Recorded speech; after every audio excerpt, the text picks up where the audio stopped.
ઉત્તર ગુજરાતના જીવાદોરી સમાન દાંતીવાડા ડેમમાંથી સિંચાઈ માટે કેનાલોમાં પાણી છોડવામાં આવતા બનાસકાંઠા અને પાટણ પંથકના ધરતીપુત્રોમાં ખુશીની લહેર ફેલાઈ ગઈ છે।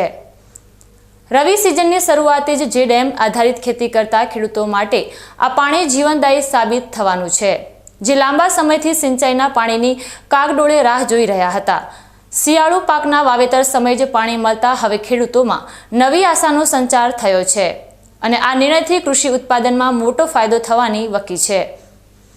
ડેમમાંથી પાણી છોડવામાં આવતા બનાસકાંઠા જિલ્લાના 61 અને પાટણ જિલ્લાના 49 ગામો મળીને કુલ 110થી વધુ ગામોની જમીનને સિંચાઈનું પૂરતું પાણી મળી રહેશે। કેનાલોમાં પાણીના નવા નીર આવતાની સાથે જ ખેડૂતોએ રવિ પાકોની વાવણી અને માવજતની કામગીરી જોરશોરથી શરૂ કરી દીધી છે। સિંચાઈની સુવિધા ઉપલબ્ધ થતાં વિસ્તારની ખેતીને નવી પાંખ મળી છે, જેના પરિણામે આગામી સમયમાં પાકની ગુણવત્તા અને ઉત્પાદન ક્ષમતામાં વધારો થવાની પૂરી શક્યતાઓ છે, જે ગ્રામીણ અર્થતંત્રને પણ વેગવંતુ બનાવશે।